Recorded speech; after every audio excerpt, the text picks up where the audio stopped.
சென்னையில் போதைப் பொருட்கள் கலந்த சாக்லேட்டுகளை உணவு பாதுகாப்புத்துறை அதிகாரிகள் பறிமுதல் செய்தனர். சென்னையின் பல்வேறு பகுதிகளில் போதைப் பொருட்கள் கலந்த சாக்லேட்டுகள் விற்பனை செய்யப்பட்டு வருவதாக தகவல் கிடைத்தது. இதையடுத்து சவுகார்பேட்டை பகுதியில் உணவு பாதுகாப்புத்துறை அதிகாரிகள் சோதனை நடத்தினர். அப்போது போதைப் பொருட்கள் கலந்த சாக்லேட்டுகள் பறிமுதல் செய்யப்பட்டன. கைப்பற்றப்பட்ட சாக்லேட் மாதிரியை ஆய்வகத்திற்கு அனுப்பியிருப்பதாகவும் இதுபோன்ற பொருட்கள் விற்பனை செய்யப்படுவது தெரிந்தால் உடனடியாக புகார் தெரிவிக்கலாம் எனவும் உணவு பாதுகாப்புத்துறை அதிகாரி கதிரவன் தெரிவித்துள்ளார்.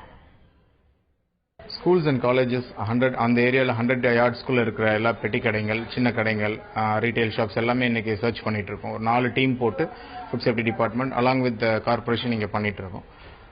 இப்போ நம்ம 4 இடத்துலையுமே நிறைய டொபாக்கோ ப்ராடக்ட்ஸ் சீஸ் பண்ணியிருக்கோம். நார்த் மெட்ராஸ்ல ஒரு ஏரியாவில் மட்டும் அந்த சஸ்பீசியஸ் சாக்லேட்ஸ் கொஞ்சம் சீஸ் பண்ணியிருக்கோம். அதை இப்போ அனலைஸ்க்காக அனுப்ப போகிறோம். இந்த மாதிரி டொபாக்கோ ப்ராடக்ட்ஸ் இருக்கிற எல்லாத்தையுமே இப்போ சீஸ் பண்ணதில் லீகல் சாம்பிள்ஸ் லிஃப்ட் பண்ணிட்டு இருக்கோம். அவங்க மேலே உணவு பாதுகாப்பு சட்டத்தின் கீழ் நடவடிக்கை எடுக்கும்.